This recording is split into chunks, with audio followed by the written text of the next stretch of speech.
In the glittering crystal ballroom of Toronto's Royal York Hotel, beneath chandeliers worth more than most people's homes, everyone pretended not to see her.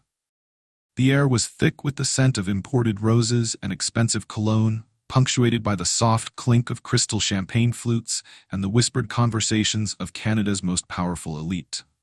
Designer gowns in jewel tones swept across marble floors, polished to mirror perfection, while men in tailored tuxedos moved with the confident ease that only generational wealth could provide.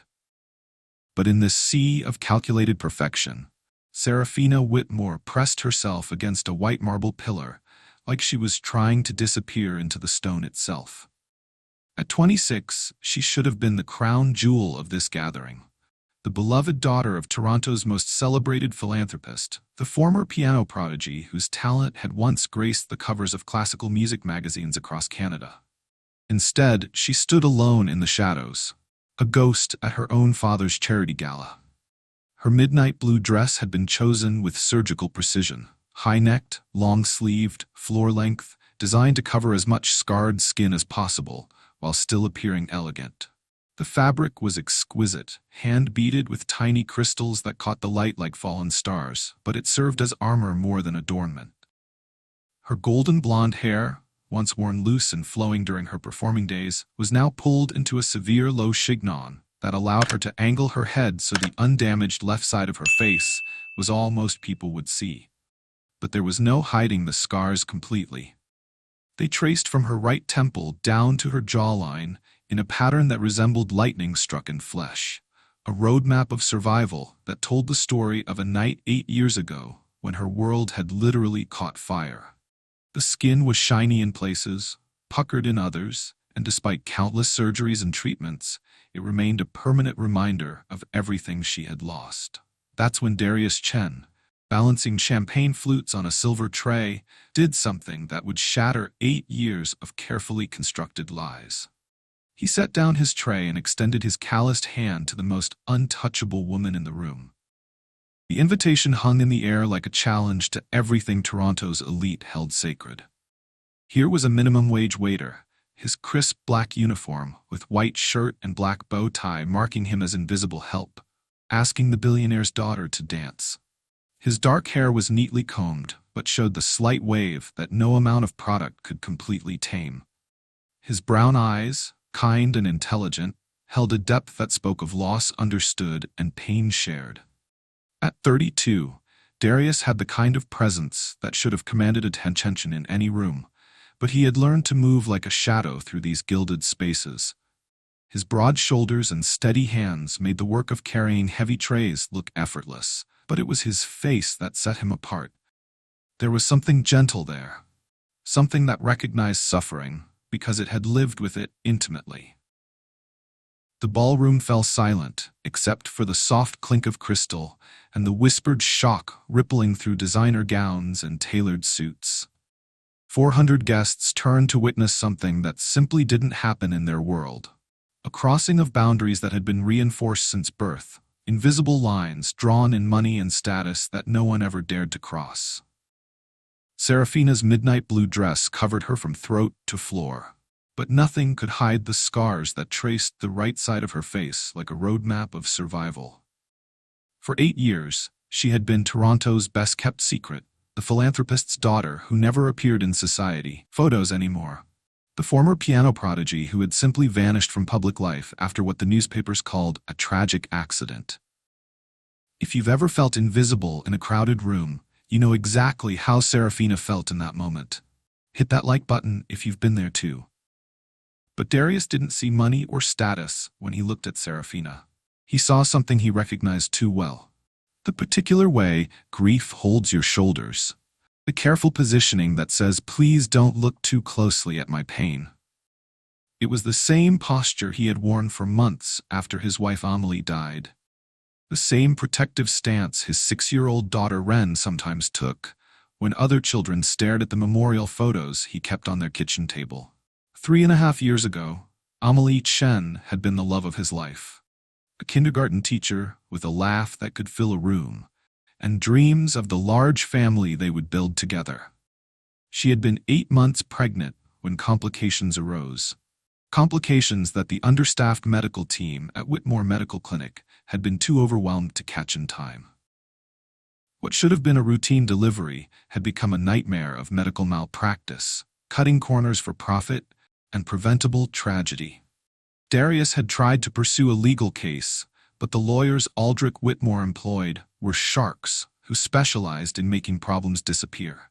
Without the resources to fight an extended legal battle, Darius had been forced to accept a settlement that barely covered the medical bills, let alone compensated for the loss of his wife and the mother his daughter would never know. The injustice of it still burned in his chest some nights, but tonight, looking at Serafina, none of that history mattered. He only saw a young woman who looked as lost as he'd felt since Amelie died. Her father, Aldrich Whitmore, commanded attention from the center of the ballroom where he was delivering his annual speech about the importance of giving back to the community. At 58, he wore his wealth like armor.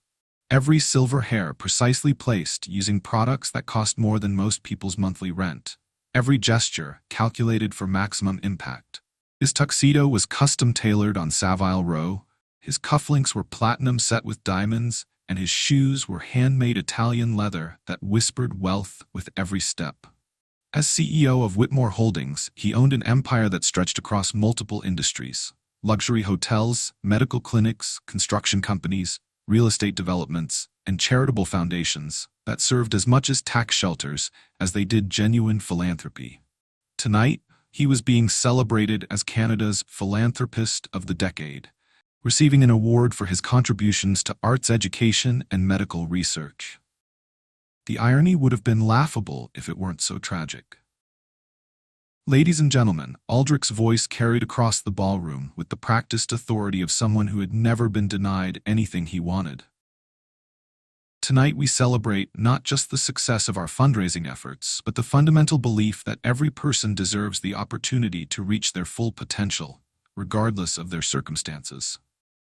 The words were carefully crafted by his PR team, focus-grouped and refined until they struck just the right balance of humility and accomplishment.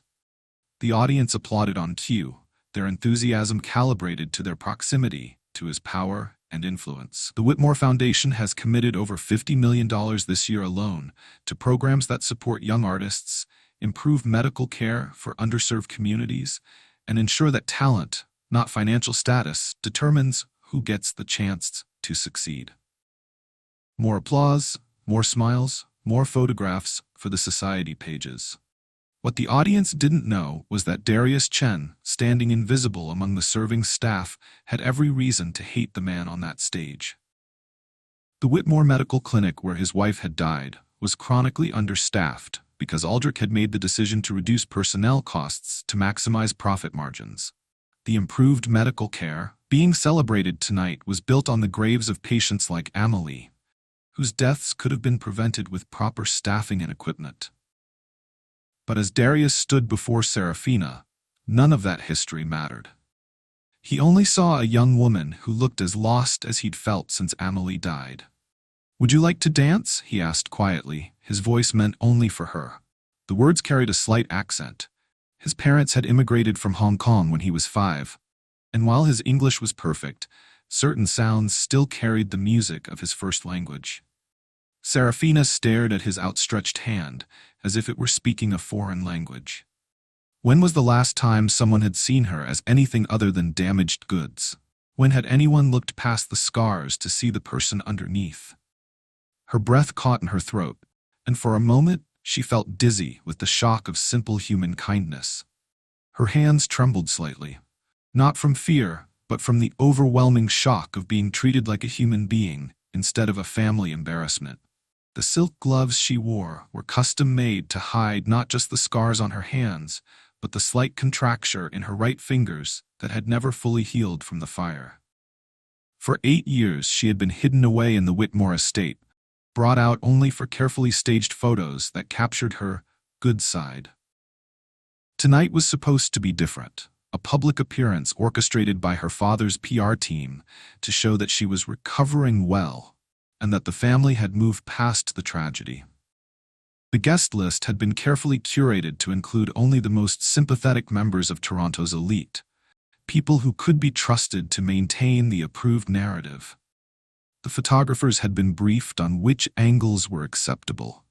The lighting had been tested to minimize the visibility of her scars, and every detail had been planned to control exactly how she would be seen by the public. But no one had planned for a waiter to see her as simply human. From across the ballroom, Thaddeus Kane, Whitmore's ruthless PR manager, frantically gestured for security. At 40, Kane was a thin, sharp-featured man who had built his career on making inconvenient truths disappear. He had an ulcer from the constant stress of managing Aldrich's image, and his worst nightmares involved exactly this kind of unpredictable moment. An unscripted interaction that could derail months of carefully orchestrated messaging. Kane's phone was already buzzing with messages from the photographers in the room. Should they intervene? Should they document this unprecedented breach of protocol? The live stream that one of the society influencers had started was gaining viewers by the minute, and the comments were already spinning out of control. But before security could move, something magical happened. The string quartet, positioned elegantly beside the dance floor in an alcove decorated with white roses and trailing ivy, began to play.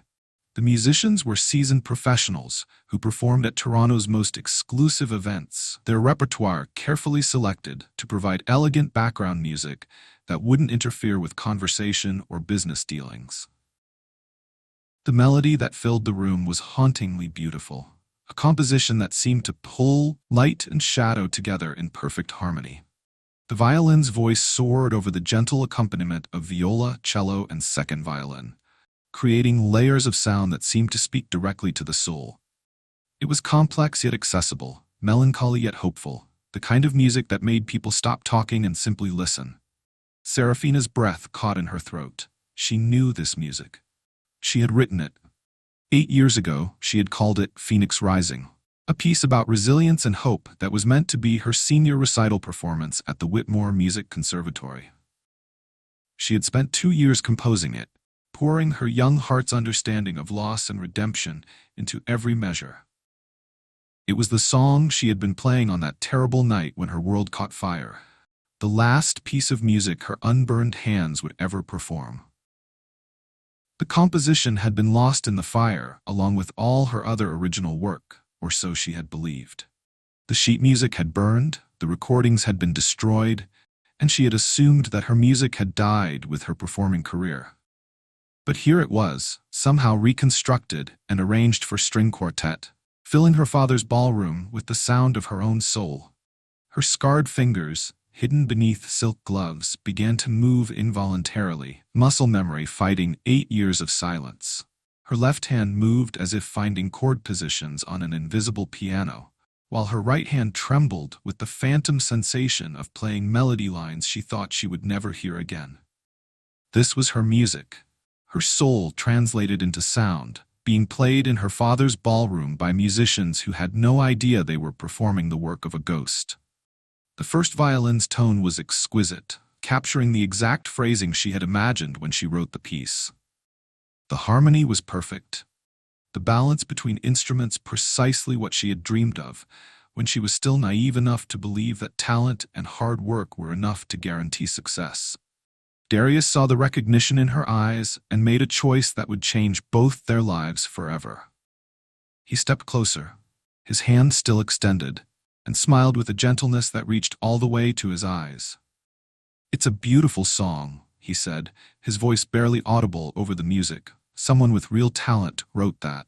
The words broke something inside her chest, not with pain, but with possibility.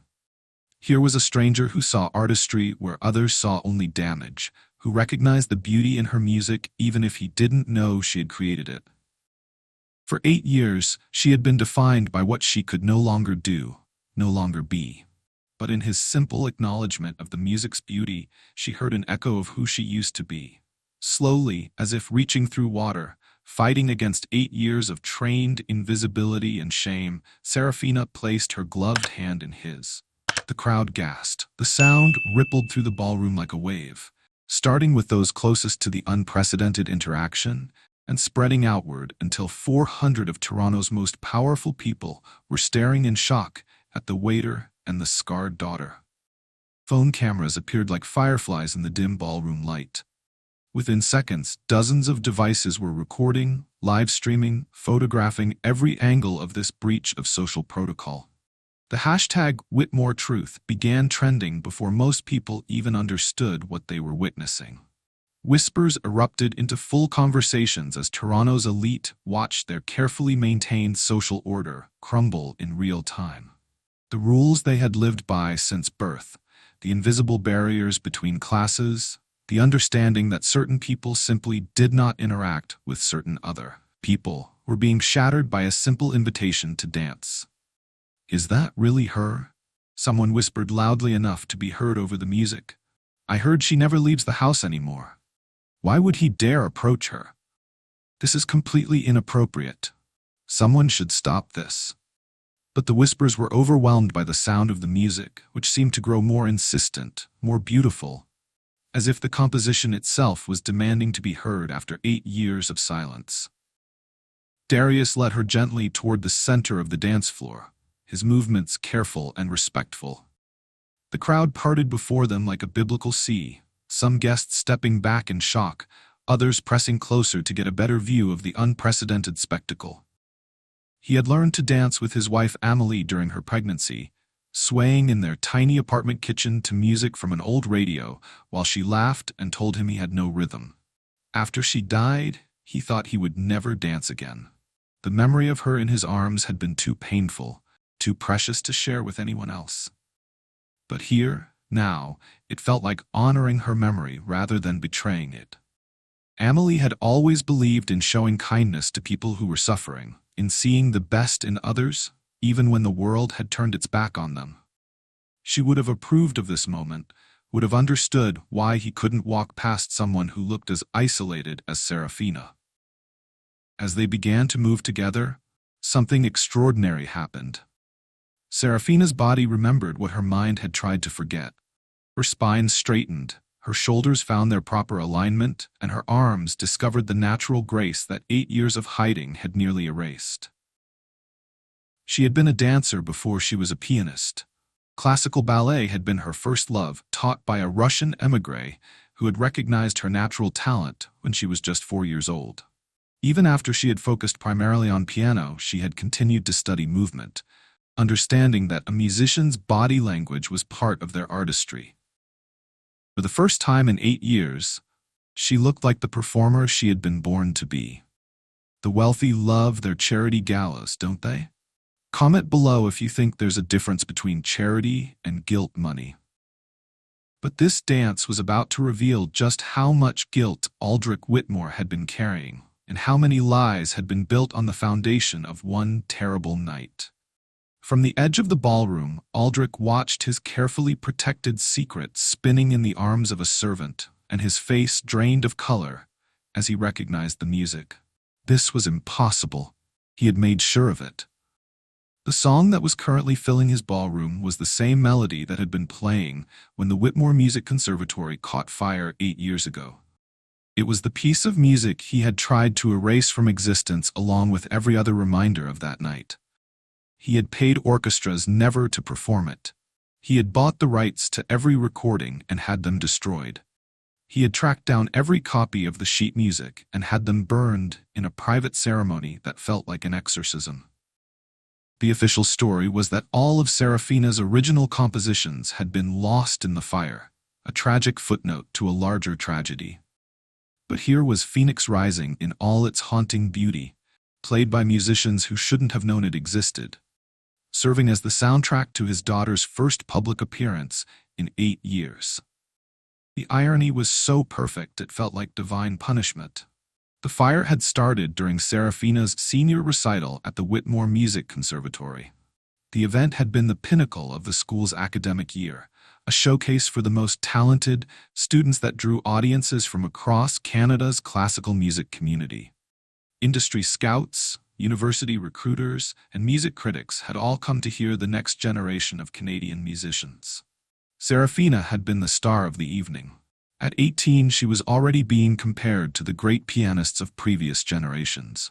Her technique was flawless, but more importantly, she had that indefinable quality that separated competent musicians from true artists, the ability to make an audience forget they were listening to someone play an instrument and instead feel as though they were experiencing pure emotion made audible. Phoenix Rising was her masterpiece, a composition that had taken her 2 years to write and another year to perfect. It was a piece about transformation, about rising from destruction stronger and more beautiful than before. The irony of the title had not been lost on anyone in the aftermath of the fire. The conservatory was supposed to be Aldrich's legacy project, a beautiful facility where talented young musicians could train, regardless of their family's financial status. It was designed to be the crown jewel of his charitable empire, a tangible symbol of his commitment to nurturing Canadian talent. What the audience that night didn't know was that every decision about the conservatory's construction and maintenance had been filtered through Aldrich's obsession with profit margins. He had hired Cutlass Construction, his own subsidiary company, to handle the renovations that had transformed a historic theater into a modern music school.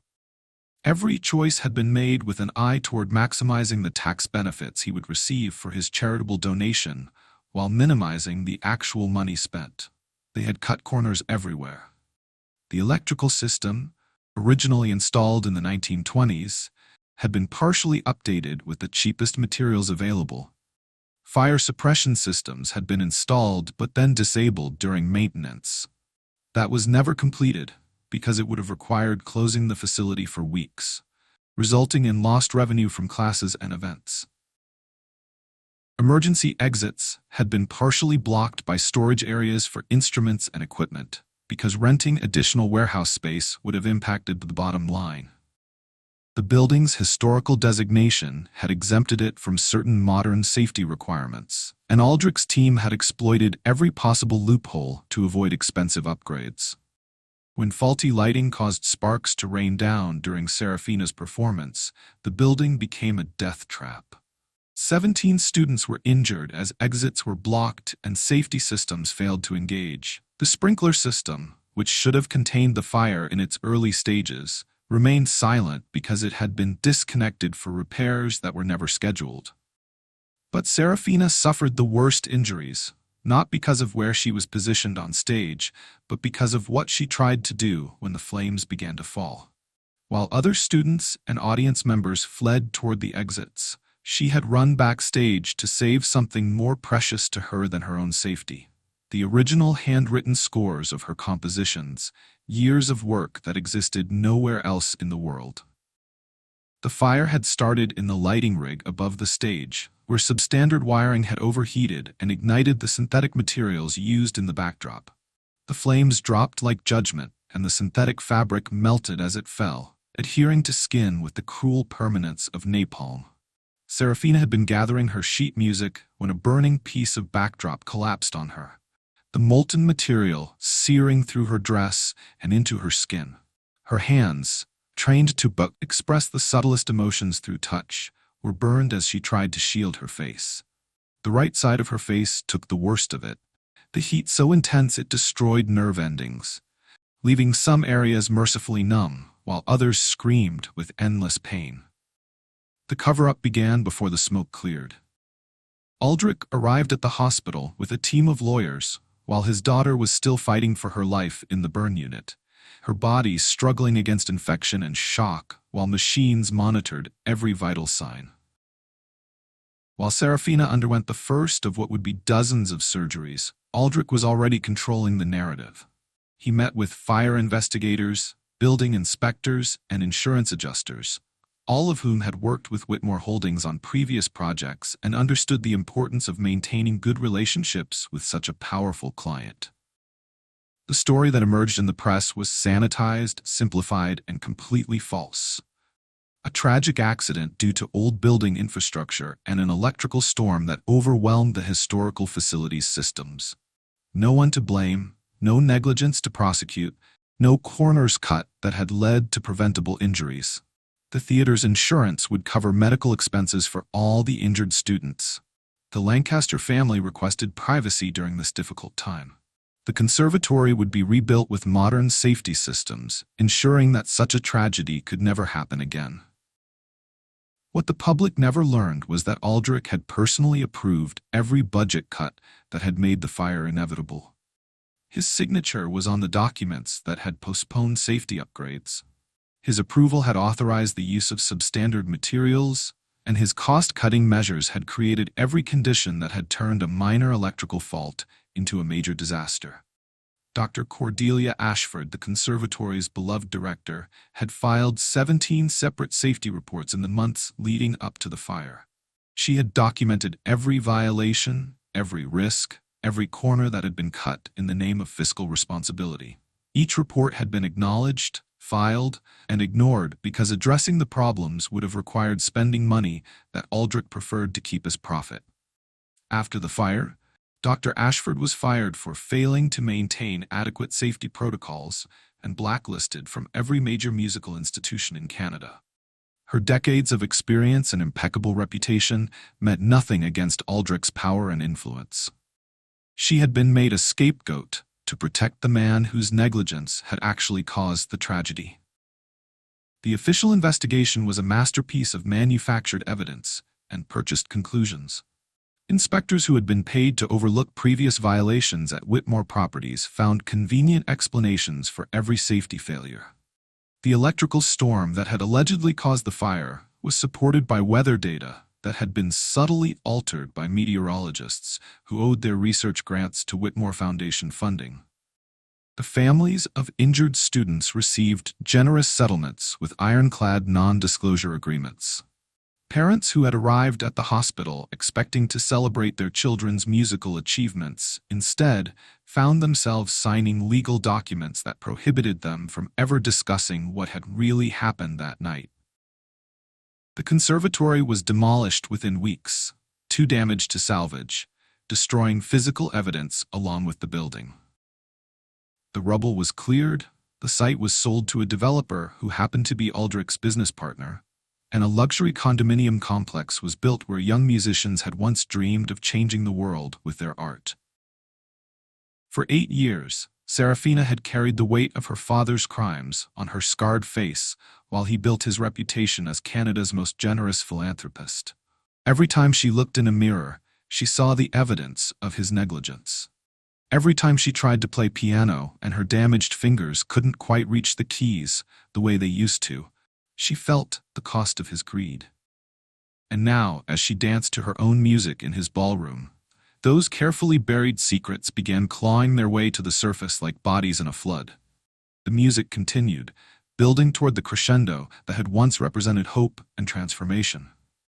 In the original composition, this was the moment when the phoenix spread its wings and rose from the ashes, reborn and glorious. But as Serafina moved through the steps of an improvised waltz, supported by a stranger's steady hands, she felt something she hadn't experienced in 8 years. Not transformation, that was too grand a word for such a fragile moment, but possibility, the faintest suggestion that maybe, just maybe, she didn't have to spend the rest of her life hiding from her father's shame. The crowd continued to watch in fascination and horror, their phones capturing every step, every turn, every moment of this unprecedented breach of social protocol. Comments flooded the live streams. Is this really happening? Why isn't anyone stopping this? She's actually beautiful, even with the scars. This is the most romantic thing I've ever seen. Someone needs to call security. I can't stop watching. But the most important observer was a woman standing at the edge of the crowd, tears streaming down her face as she watched her former student dance with a grace that trauma hadn't been able to destroy. Dr. Cordelia Ashford had been working as a server for the catering company, one of the few jobs she could find after being blacklisted from the music world. At 45, she should have been directing a major conservatory, mentoring the next generation of musicians, and contributing to Canada's cultural legacy. Instead, she was serving champagne to the same people who had destroyed her career to protect a lie. She had kept copies of every safety report she had filed, every email warning of potential disasters, every document that proved Aldrich Whitmore's culpability in the fire that had destroyed so many lives. For 8 years, she had carried that evidence like a weight, unsure if revealing the truth would help anyone, or simply destroy what little remained of the victim's privacy. But seeing Serafina dance, seeing her claim space in the world despite everything that had been stolen from her, Dr. Ashford felt something she hadn't experienced in 8 years. Courage. The waltz continued, each step carrying Serafina further from the shadows where she had hidden for 8 years and closer to a version of herself she thought had died in the fire. Darius's lead was gentle but confident, creating space for her to rediscover the grace that trauma had tried to steal from her. His hand at her waist was steady, offering support without control, allowing her to find her own balance. He had learned this kind of dancing with Amelie, who had been surprisingly good at teaching him to follow her lead while appearing to let him guide their movement. "It's not about who's in charge," she had told him during one of their kitchen dance sessions. "It's about creating something beautiful together." The memory of his wife should have been painful in this moment, but instead, it felt like a blessing. Amelie would have loved seeing someone choose kindness over protocol, connection over social expectations. She had been a kindergarten teacher precisely because she believed in seeing the best in people, especially those who had been written off by others. As they moved together, Serafina felt her body remembering skills she thought had been lost forever. The careful placement of her feet, the coordination between her upper and lower body, the way breathing could create space for more graceful movement, it was all still there, buried under years of shame, but not destroyed. Her spine straightened gradually, vertebra by vertebra, until she was carrying herself with the poise that had once made her a commanding presence on any stage. Her left arm found its natural curve, while her right arm, still scarred, still slightly limited in range of motion, discovered new ways to express grace within its constraints. The midnight blue fabric of her dress moved around her like water, the crystal beading catching the light and throwing tiny rainbows across the marble floor. For the first time in 8 years, her clothing wasn't just armor designed to hide her damage. It was part of a performance, an expression of artistry that transcended physical perfection. "You're a beautiful dancer," Darius said quietly, his voice meant only for her. "Have you studied long?" The question was innocent, the kind of small talk that might pass between any two people sharing a dance.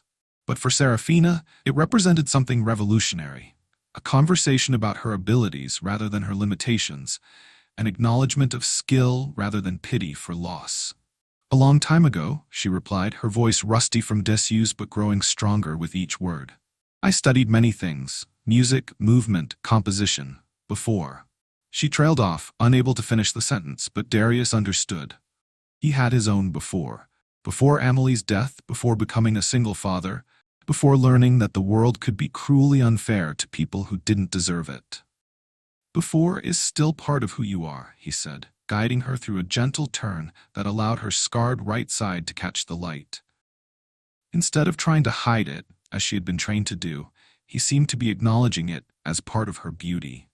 "It doesn't disappear just because now is different." The words hit her with the force of revelation.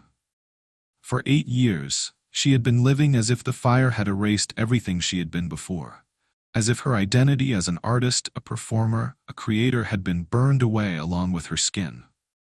But here was a stranger suggesting that maybe, just maybe, those parts of herself still existed. The music swelled around them, phoenix rising, building toward its emotional climax.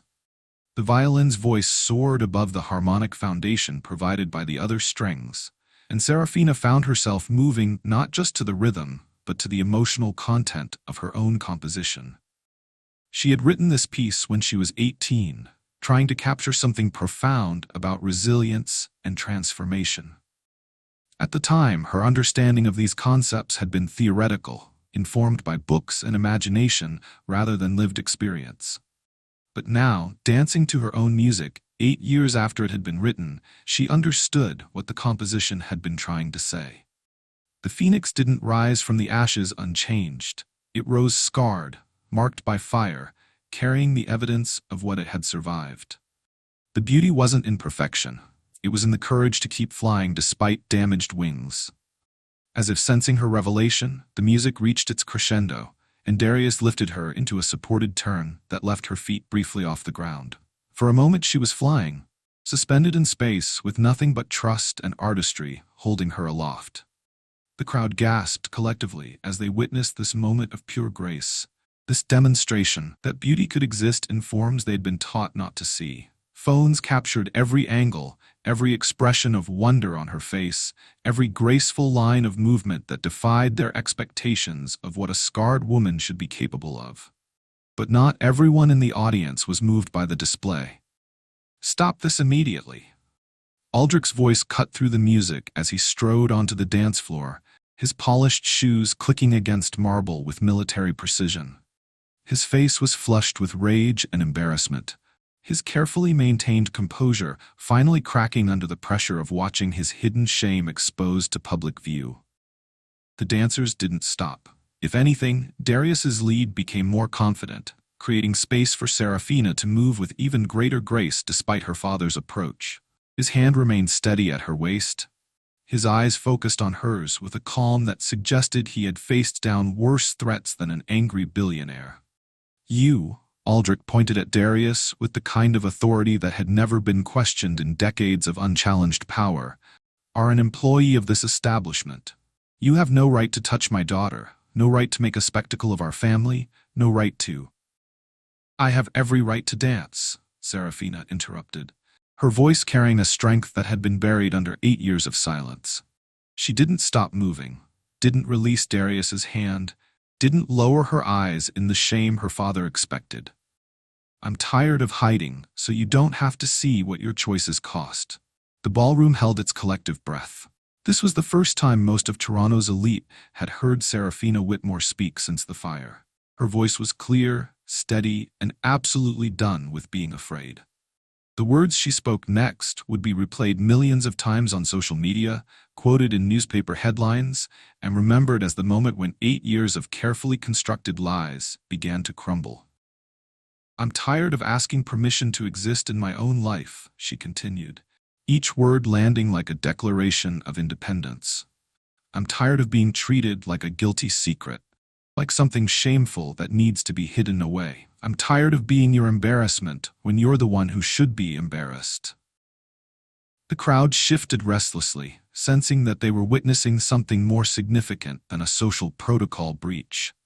This felt like a reckoning, a moment when carefully maintained facades were about to crack and reveal the ugly truths underneath. Aldrich's face flushed red as his carefully maintained control began to slip. For 8 years, he had managed every aspect of his daughter's public presence, controlling when she appeared, how she was photographed, what story was told about her condition. She had been compliant, broken by trauma and guilt into accepting his version of reality. But the woman speaking now was not the compliant victim he had spent 8 years training her to be. This was someone who had found her voice and intended to use it. "You don't understand what you're doing," he said, desperation creeping into his voice as he realized his control was slipping. "You're embarrassing yourself. You're embarrassing our family. These people don't need to see."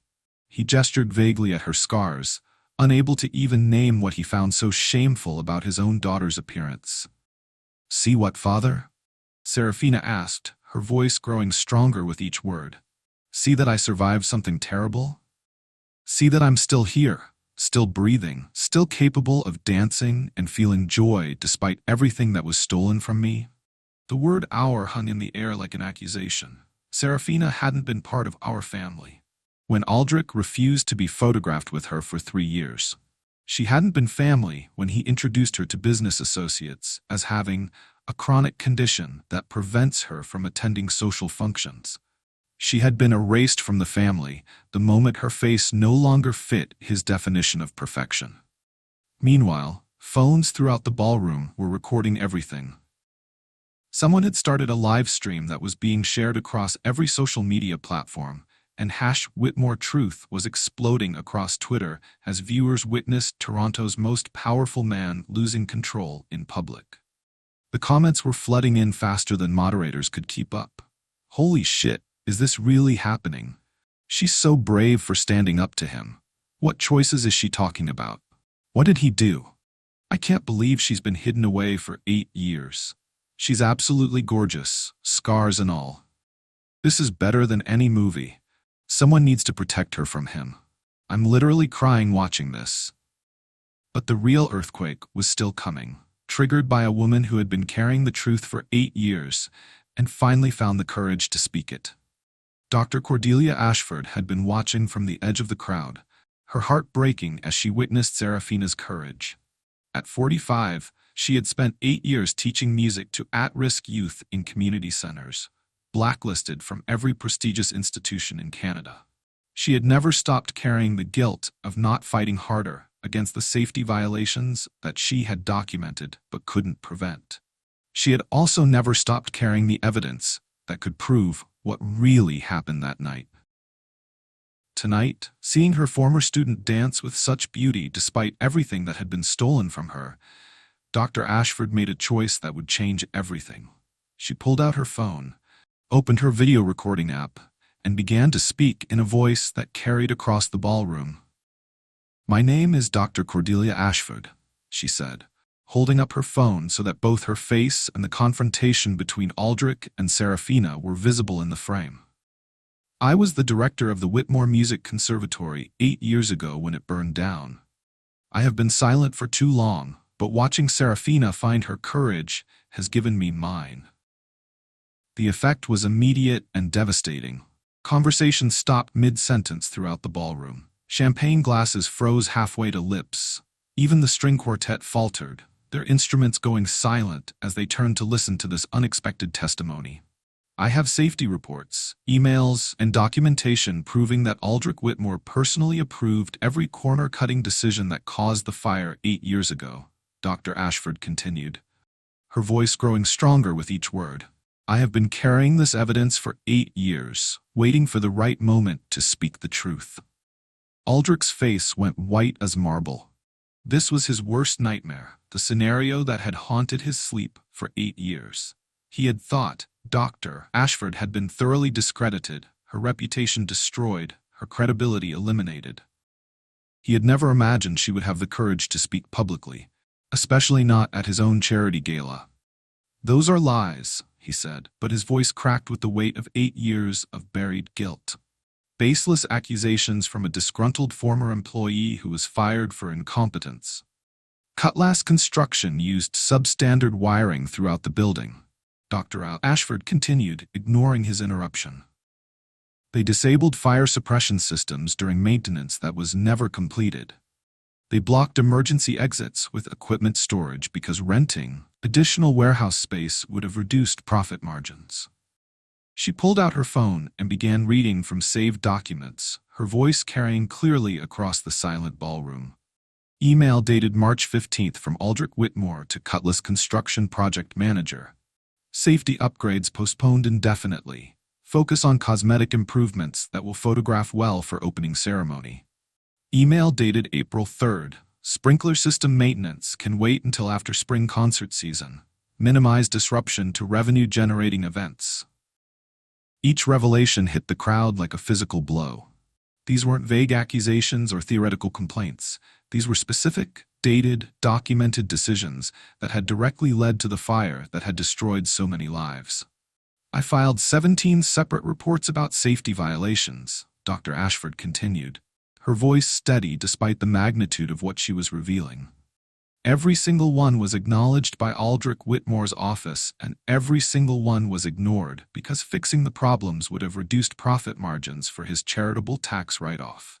Through all of this, Darius and Serafina continued dancing. The string quartet, seemingly hypnotized by the unfolding drama, had resumed playing Phoenix Rising, as if the music itself was insisting on being heard after years of silence. But the final blow to Aldrich's empire came from an unexpected source: his own desperation and arrogance. Forgetting that his wireless microphone was still active, forgetting that hundreds of phones were recording, forgetting everything except his fury at seeing 8 years of careful control crumbling in a single evening, He let his true feelings escape in a voice that carried to every corner of the ballroom and out to thousands of viewers on social media. "That scarred face is an embarrassment," Aldrich snarled, pointing at his own daughter as she danced, his voice amplified by the microphone he had forgotten he was wearing. "Every time I look at you, I see my failure. The failure of safety protocols I approved to save money. You're a walking reminder of what happens when standards slip. And I've spent 8 years and millions of dollars trying to bury what happened that night." The silence that followed was absolute. Even the music stopped as the violinist's hands froze mid-bow, the full weight of the confession settling over the room like toxic smoke. Aldrich seemed to realize what he had said, his eyes widening as he saw hundreds of cameras pointed directly at him, the red recording lights like unblinking eyes of judgment.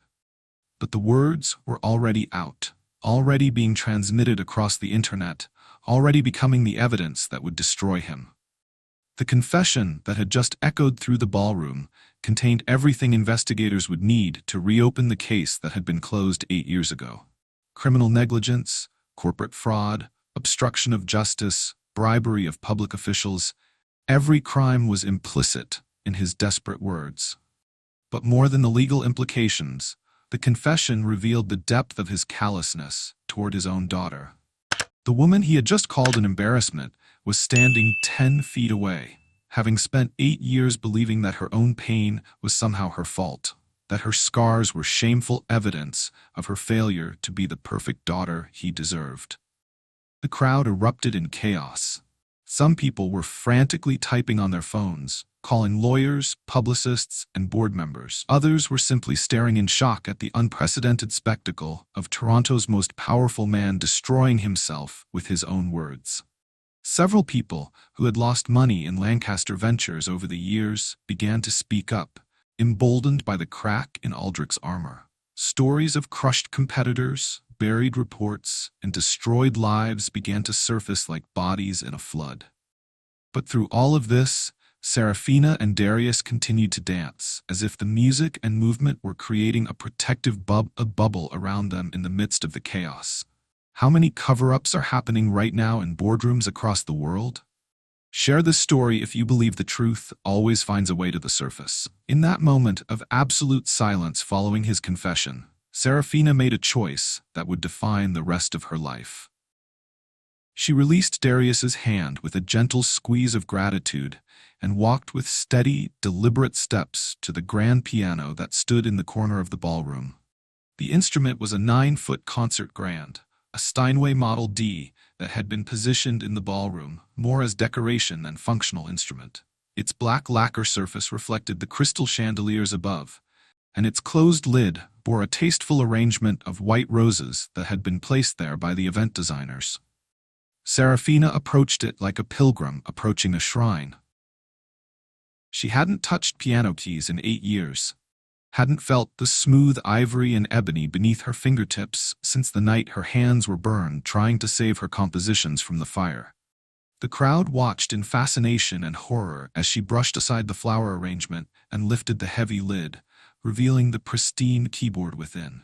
Her hands trembled as she removed her silk gloves slowly, revealing scars that covered her palms and stretched across the backs of her hands like lightning frozen in flesh. The damage was extensive. Raised keloid scars, areas where the skin had contracted during healing, places where nerve damage had left some fingers with reduced sensation. Her right hand had been affected more severely than her left, with contracture in her ring and pinky fingers that limited their range of motion. But as she placed those scarred hands on the keys and began to play Phoenix Rising, not the sanitized arrangement the string quartet had been performing, but the raw, powerful original composition that had been playing when her world caught fire, something miraculous happened.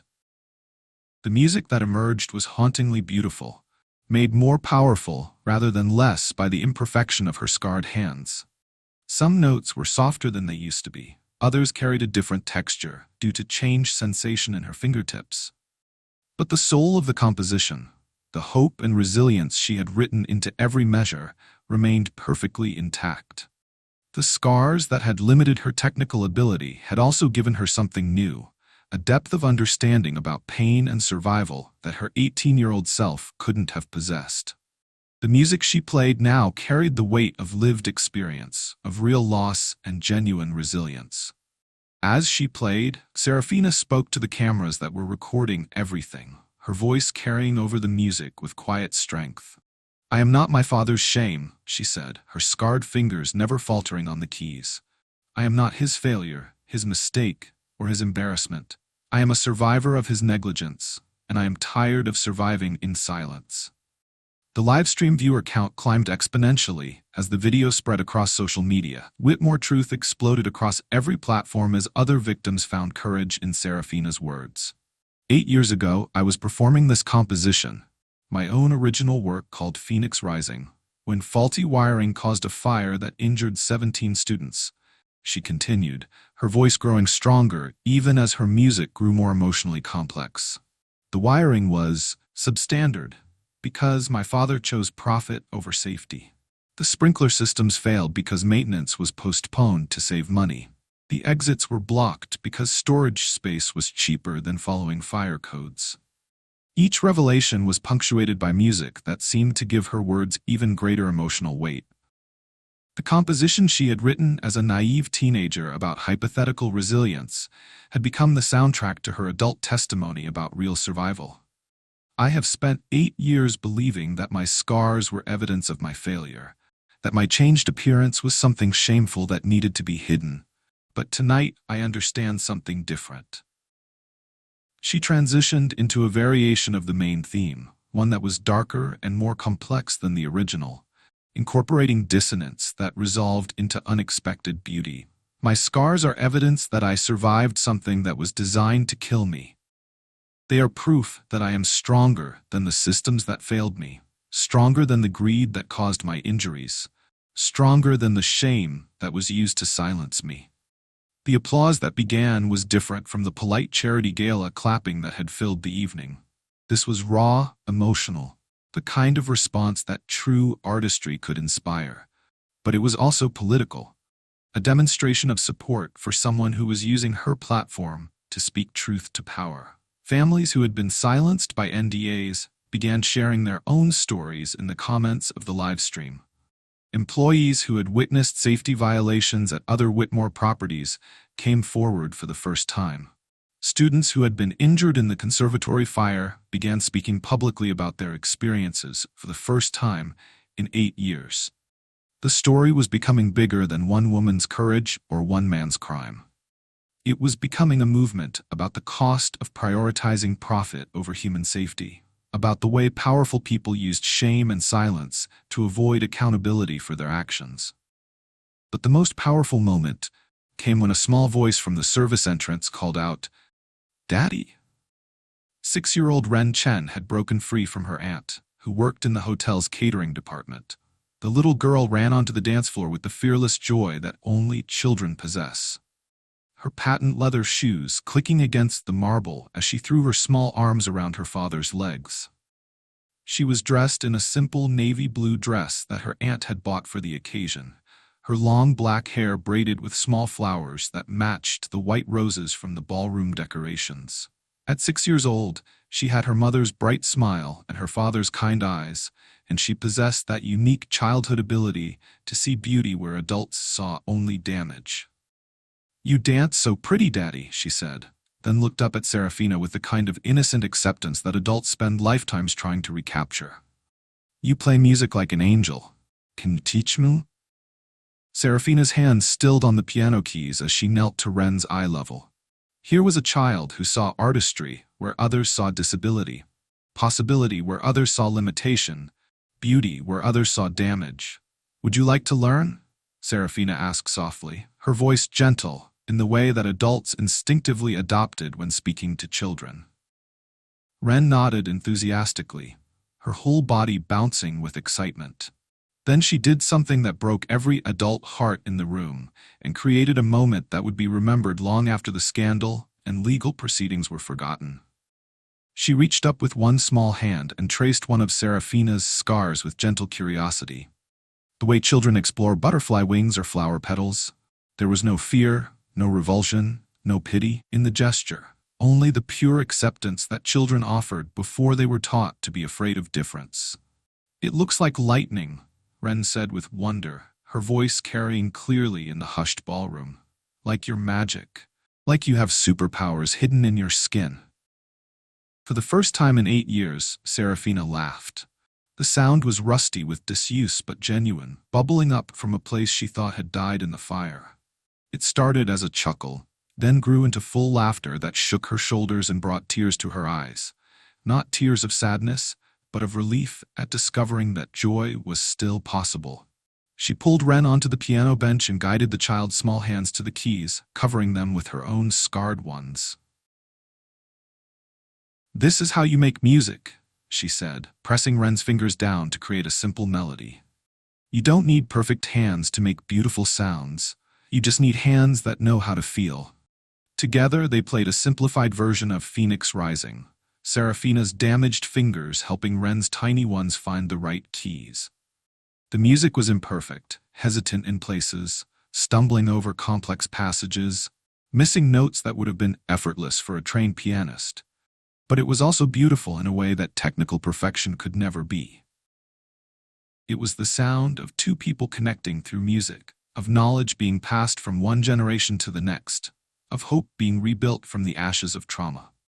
The cameras captured every moment, the gentleness of Serafina's touch, the concentration on Ren's small face, the proud tears in Darius's eyes as he watched his daughter learn from someone who understood that scars didn't diminish beauty, but could actually enhance it. Behind them, the ballroom was descending into controlled chaos as the implications of the evening's revelations began to sink in. Toronto police officers were entering the ballroom through the main doors, their presence both official and inevitable. Someone, likely Dr. Ashford, though it could have been any of the hundreds of witnesses to Aldrich's recorded confession, had called to report criminal negligence and corporate fraud. Detective Sarah Morrison, a 15-year veteran of the Toronto Police Service's Financial Crimes Unit, approached with 2 uniformed officers and a prosecutor from the district attorney's office. They had been watching the live stream like millions of others, but their interest was professional rather than entertainment. Aldrich's public confession had given them probable cause to begin an immediate investigation into corporate fraud, safety violations, bribery of public officials, and the systematic cover-up that had followed the conservatory fire. The case that had been closed 8 years ago was now blown wide open by the man who had worked so hard to keep it buried. "Mr. Whitmore," Detective Morrison said, approaching with the calm professionalism that came from years of arresting powerful people who believed they were above the law. "We need you to come with us for questioning regarding statements you made this evening about the 2016 Whitmore Music Conservatory fire." Thaddeus Kane was frantically trying to do damage control, his phone pressed to his ear as he spoke in urgent whiz to crisis management specialists, lawyers, and board members. But the story had already escaped containment like water through a broken dam. Every major news outlet in Canada was picking up the live stream footage. Financial reporters were digging into Whitmore Holdings' history, finding pattern after pattern of cut corners and buried reports. The company's stock price, which had closed at an all-time high the previous day, was already plummeting in after-hours trading as investors fled from the scandal. Social media was exploding with support for Serafina and outrage at her father's actions. #Serafi Rising began trending alongside Whitmore Truth as people shared their own stories of surviving trauma, corporate negligence, and family shame. But the most devastating blow to Aldrich's empire was still to come, and it would arrive in the form of a phone call that would turn his financial crimes into something much more serious. Dr. Elizabeth Hayes, the trauma surgeon who had treated many of the conservatory fire victims, including Serafina, was watching the live stream from her home. She had been bound by doctor-patient confidentiality for 8 years, unable to speak publicly about the injuries she had treated or the suspicious circumstances that had led to them. But Serafina's public disclosure of her own medical history had legally freed Dr. Hayes to speak about the case. More importantly, it had reminded her of something she had discovered during Serafina's treatment. but had never been able to prove without violating patient privacy. She made a phone call to Detective Morrison. "Detective, this is Dr. Elizabeth Hayes at Toronto General Hospital. I've been watching the coverage of the Whitmore situation, and there's something you need to know about the conservatory fire victims." "What is it, doctor?" 3 of the students who were injured that night died within 6 months of the fire. The deaths were listed as suicides, but I've always suspected they were actually related to complications from their burn injuries that were misdiagnosed or inadequately treated. The line went quiet as the implications sank in. "Doctor, are you suggesting that Mr. Whitmore's negligence resulted in fatalities?" "I'm suggesting that a proper investigation might find evidence of corporate manslaughter, not just fraud and safety violations." Corporate manslaughter. The words that would transform Aldrich from a disgraced businessman into an accused killer. Within an hour, the charges against him would expand from financial crimes to criminal negligence causing death. The case that had been buried for 8 years would become one of the most significant corporate crime prosecutions in Canadian history. But in the ballroom, as police officers placed handcuffs on Toronto's former most celebrated philanthropist, the most important moment wasn't about justice or legal consequences. It was about a scarred young woman teaching a 6-year-old girl that music could be made by any hands willing to try. That beauty existed in forms society hadn't been taught to see, and that survival was its own kind of superpower. As Aldrich was led away in handcuffs, his empire crumbling around him, Serafina never looked in his direction. She was focused entirely on Ren, on the music they were creating together, on the possibility that maybe, just maybe, the phoenix could actually rise from the ashes. The last thing the cameras captured before the formal police investigation ended, the public portion of the evening, was Ren asking a question that would haunt and inspire everyone who heard it. "Miss Sarah, if I practice really hard, can I get lightning on my hands like you? So I can be magic too?" And Serafina's answer, spoken with a voice that no longer carried any shame: "You already are magic, sweetheart. You just have to be brave enough to let it shine." 6 months later, the story had become legend. The Whitmore Holdings empire had collapsed completely, its assets liquidated to pay victim compensation and fund safety improvements at buildings across Canada. Aldrich was serving a 12-year sentence for corporate manslaughter, criminal negligence, and obstruction of justice. The judge had been particularly harsh in sentencing, noting that his crimes had been compounded by years of cover-ups that had prevented other victims from seeking justice. But the real story wasn't about one man's fall from grace. It was about what had risen from the ashes of his crimes. The Whitmore Music Conservatory had been rebuilt on a new site, with Dr. Cordelia Ashford as its director. The building featured state-of-the-art safety systems and something unprecedented in the world of classical music education: a comprehensive program designed specifically for musicians with disabilities, disfigurements, and other differences that traditional conservatories often overlooked. The Phoenix program, as it came to be known, attracted students from around the world.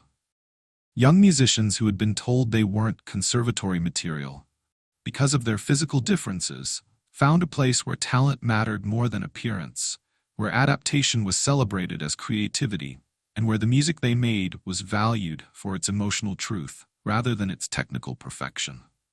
Serafina taught piano 3 days a week, her studio filled with students whose stories of resilience humbled and inspired her daily. There was Marcus, a 12-year-old with cerebral palsy, whose left hand couldn't reach octaves, but who could make a single melody line sing with more emotion than most pianists brought to entire concertos. There was Elena, a teenager who had lost 3 fingers in a car accident and was learning to play pieces written specifically for 7-fingered pianists. There was Robert, a 70-year-old man who had always wanted to learn piano but believed he was too old and too broken. Until he saw Serafina's story and realized that music didn't have an expiration date. Her studio walls were covered with photos of performances, not glossy professional shots designed to hide imperfections, but real pictures of real people making real music. Students in wheelchairs playing duets with standing partners. a young woman with a prosthetic arm conducting a small ensemble, children with Down syndrome performing pieces they had composed themselves. Beauty was being redefined, one lesson at a time. Darius had accepted a position as the conservatory's music therapist, using his violin skills and his understanding of grief to help trauma survivors find healing through sound. His office was equipped with instruments adapted for various physical differences, and his sessions were designed around the understanding that music could be medicine for wounds that traditional therapy couldn't reach. He and Ren lived in a small apartment nearby, close enough that Ren could walk to her piano lessons with Miss Sarah, as she had immediately dubbed her teacher. The 6-year-old had become something of a celebrity herself, her innocent wisdom and fearless acceptance of difference making her a favorite subject for journalists covering the ongoing story. The music therapy program had attracted patients from across Canada, people dealing with PTSD, chronic pain, depression, and traumatic injury. The waiting list was months long, but the results were extraordinary. Study after study showed that participants in the program showed faster recovery rates, lower rates of depression, and better long-term outcomes than those receiving traditional treatment alone. But the most important change couldn't be measured in statistics or legal victories or financial settlements. On a warm September evening, exactly 1 year after the gala that changed everything, the conservatory hosted its first annual Phoenix Rising benefit concert. The event was designed not to showcase technical perfection, but to celebrate the beauty of resilience in all its forms. The audience was unlike any classical music gathering in Toronto's history. Burn survivors sat next to music critics. Children with autism attended with their families. Elderly people who had never thought classical music was for them filled seats alongside the city's cultural elite. The dress code was simple. Come as you are. The evening's performers included musicians who would never have been welcome on traditional stages. There was David, a violinist with one arm, who had developed a playing technique that incorporated his prosthetic in revolutionary ways. There was the Phoenix Choir, composed entirely of trauma survivors who had found their voices again through music. There was a young composer with Tourette's syndrome, whose compositions incorporated the rhythmic patterns of his tics into complex, beautiful structures. But the evening opened, as it did every year, with Serafina performing the original Phoenix Rising at the piano. She walked onto the stage wearing a simple black dress that didn't hide her scars, but didn't emphasize them either. Her hair was styled in a way that showed both sides of her face equally, and her hands, scarred but strong, moved across the keys with practiced grace. The audience, which included burn survivors, trauma victims, their families, and hundreds of people who had been inspired by her story, listened in reverent silence as she played. The music that filled the auditorium was the same composition she had been playing when her world caught fire 8 years earlier, but it was also completely different. The naive hopefulness of her teenage interpretation had been replaced by something deeper, the earned wisdom of someone who had actually lived through destruction and chosen to rebuild. Some notes were softer than they used to be due to nerve damage in her fingertips. Others carried a different texture because of the way scar tissue had changed her touch. But the soul of the composition, the fundamental message about resilience and transformation, remained not just intact, but enhanced by her experience. When the song ended, she spoke to the crowd without shame or apology, her voice carrying to every corner of the rebuilt auditorium. "A year ago, I thought my story was about what I lost in a fire," she said, her words clear and strong. "Tonight, I know my story is about what I found in the ashes. Not perfection, something better. Truth, community, the understanding that we are not broken things to be hidden away, but whole people deserving of love, respect, and the right to make beautiful music exactly as we are." The standing ovation lasted 7 minutes, one for each year she had spent in hiding. But more than the applause, more than the tears in the audience, more than the cameras capturing every moment for posterity, what mattered was what happened next. Ren Chen, now 7 years old and wearing a simple white dress, walked onto the stage carrying a small violin. She had been studying with her father for 6 months, and tonight she was going to perform publicly for the first time. She positioned herself next to Serafina at the piano, her small hands finding the proper hold on her tiny instrument. Together, teacher and student, piano and violin, scarred hands and perfect ones, they began to play Phoenix Rising as a duet. The music they made wasn't technically perfect. Ren's intonation wavered in places, and her bow technique was still developing. But it was beautiful in a way that perfection could never be. It was the sound of knowledge being passed from one generation to the next, of hope being rebuilt from trauma, of art serving its highest purpose as a bridge between human souls. Darius watched from the wings, tears streaming down his face as he saw his daughter and his... What was Serafina to him now? Friend? Colleague? Something more complicated and beautiful that didn't have a simple name? Whatever their relationship was, it had been built on a foundation of shared understanding about loss, about the choice to keep going when stopping would be easier, about finding beauty in places others couldn't see. As the duet continued, other musicians began to join them on stage. Dr. Ashford appeared with her own violin. Marcus rolled his wheelchair to the second piano. Elena took her place at the cello.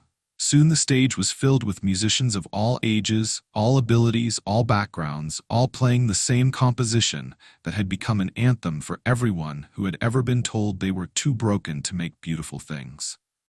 The music swelled and grew, individual voices joining into a chorus that seemed to speak not just for the performers, but for everyone who had ever survived something terrible and chosen to keep living anyway.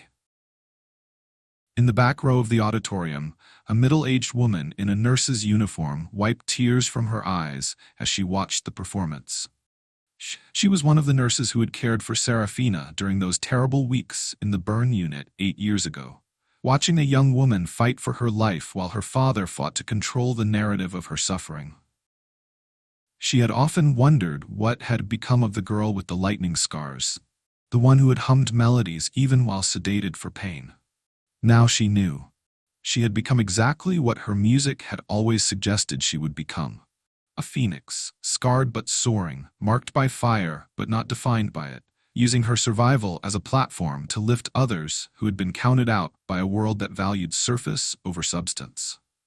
As the concert reached its crescendo, with dozens of musicians playing together in harmonies that seemed to make the very air shimmer with beauty, one truth became clear to everyone in the audience. Some stories end with happily ever after. This one ended with something better. Truthfully, ever after. Because the most beautiful music isn't played by perfect hands. It's played by hands that know how to heal. And sometimes, the most powerful dance isn't the one without scars. It's the one that shows them proudly, reminding everyone watching that survival is the most gorgeous choreography of all. 5 years after that first concert, the Phoenix program had become a model replicated in music schools around the world. Universities were conducting research on the therapeutic effects of adaptive music education. Medical schools were incorporating music therapy into their curricula. The simple idea that beauty could exist in forms society wasn't trained to see had become a movement that extended far beyond music education. Serafina had published a book, Lightning Songs, a memoir of music, fire, and finding your voice, that had become an international bestseller.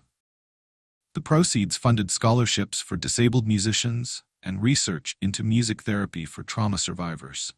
She had been invited to speak at conferences, universities, and medical centers around the world, but she always returned to Toronto, to her students, to the work that had given her life meaning again. Darius had completed additional training in music therapy and was now leading research studies on the use of music in treating PTSD. His work with military veterans, abuse survivors, and accident victims was being cited in medical journals and implemented in treatment centers across North America. He had published papers on the neurological effects of musical expression on trauma recovery, but his most important work still happened in individual sessions with patients who needed someone who understood that healing was rarely linear. Ren, now 11, was an accomplished violinist who performed regularly with the conservatory's youth ensemble. But more than her musical ability, she had inherited her father's gift for seeing past surface appearances to the person underneath. She volunteered in the hospital where she had been born, playing violin for patients in the children's ward, and somehow always knowing exactly which songs would bring comfort. She had also inherited something from Serafina, the understanding that scars could be beautiful, that difference was not deficit, and that the most important music was the kind that made people feel less alone in the world. The legal aftermath of Aldrich's crimes had continued for years. Class action lawsuits had resulted in compensation for hundreds of victims of Whitmore Holdings' corner-cutting practices. New legislation had been passed requiring transparent safety reporting and criminal liability for executives who prioritize profit over human welfare. The Serafina Protocol, as it was known in legal circles, had prevented countless tragedies by making corporate negligence a personally prosecutable offense. But the most lasting change was cultural, rather than legal. The video of Serafina dancing with Darius, of her confrontation with her father, of her return to the piano with scarred hands making beautiful music, had been viewed over 100 million times. It had been translated into dozens of languages, discussed in philosophy classes, analyzed in sociology papers, and referenced in thousands of other stories about resilience and redemption. More importantly, it had changed how people thought about disability, about beauty, about whose stories mattered and whose voices deserved to be heard. Children with differences found role models in Serafina's story. Adults with acquired disabilities learned that their lives could still hold purpose and joy. Families dealing with trauma discovered that survival was its own form of victory, that scars were evidence of strength rather than shame. The annual Phoenix Rising concert had become Toronto's most anticipated cultural event, with tickets selling out within minutes and the waiting list extending for years. But the real impact was in the smaller moments, the individual lessons where students learned that their hands, their voices, their hearts were sufficient instruments for making beauty. On a quiet Tuesday afternoon in October, 5 years after the gala that changed everything, Serafina sat at her studio piano working with Maria, an 8-year-old girl who had been born without her left hand. "I can't play that part," Maria said, frustrated by a passage that required both hands. "Let's rewrite it," Serafina suggested, her scarred fingers demonstrating an adaptation that used only the right hand. The most beautiful music is often the kind that couldn't be played by anyone else in the world. As they worked together to create a version of the piece that showcased Maria's unique abilities rather than highlighting her limitations, Serafina thought about the girl she had been 8 years ago. The one who believed that music required perfect hands, perfect faces, perfect lives. That girl had been talented but naive, skilled but sheltered, promising but untested by real adversity. The woman she had become, scarred, tested, marked by fire, but not defeated by it, was a better musician, a better teacher, and a better human being than the perfect girl she used to be. As Maria's adaptation of the piece took shape, something extraordinary happened. The music that emerged was more beautiful than the original, not in spite of the limitations it had been written around, but because of them. The constraint had forced creativity. The adaptation had revealed possibilities that the original composer had never imagined. It was a perfect metaphor for what Serafina had learned about life. Sometimes the things that seem like endings are actually beginnings. Sometimes the fires that appear to destroy us actually forge us into something stronger, more beautiful, more capable than we ever were before. Outside the studio window, Toronto's skyline stretched toward the horizon, a mixture of old and new architecture that told the story of a city constantly rebuilding itself while honoring its past. Construction cranes dotted the landscape, evidence of ongoing transformation, of the eternal human drive to create something better from whatever materials are available. In the distance, she could see the site where the original conservatory had stood. It was a small park now, with a memorial garden where 17 trees grew in honor of the students who had been injured in the fire. 3 additional trees honored the victims whose deaths had been linked to the incident during the criminal investigation. But the memorial was not a monument to tragedy. The trees were chosen for their ability to regenerate after fire damage, species that actually required periodic burning to reach their full growth potential. The plaques beneath each tree bore not just names and dates, but quotes from each victim about their dreams, their hopes, their understanding of what music meant to them. Serafina's tree, planted while she was still alive to see it, bore a quote from an interview she had given shortly after her public return to music. The most beautiful songs are the ones that could only be written by someone who has lived through exactly the experiences that shaped them. As the lesson with Maria concluded, and the young girl packed up her violin with the excited energy of someone who had just discovered a new way to make music, Serafina reflected on the strange journey that had brought her to this moment. 8 years ago, she had been a promising young pianist whose life was destroyed by someone else's greed and negligence. Tonight, she was exactly where she belonged, teaching a new generation of musicians that beauty could exist in any form, that music could be made by any hands willing to try, and that the most important performances were the ones that reminded both musicians and audiences that we are all more resilient than we know. The fire had taken much from her.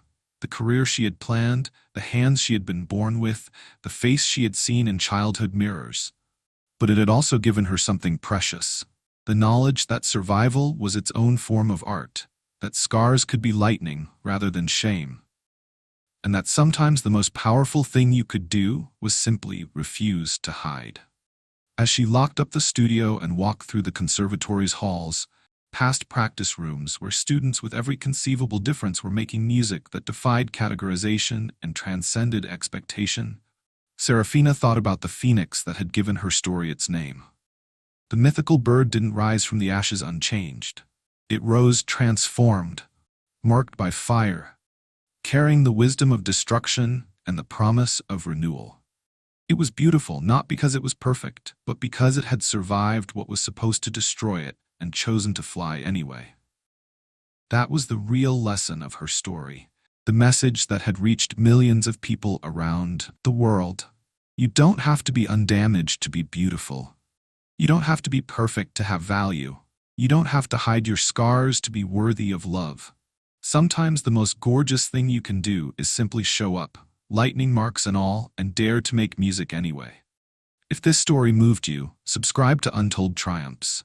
Every week, we share stories of people who turned their deepest pain into their greatest purpose. You never know whose life you might change by sharing their truth. Because in a world that often demands perfection, the most revolutionary act is simply showing up exactly as you are. Scars, struggles, and all, and daring to dance anyway. What phoenix is waiting to rise from your ashes? Share this story if you believe that our scars don't define us. Our courage to keep dancing does. The end.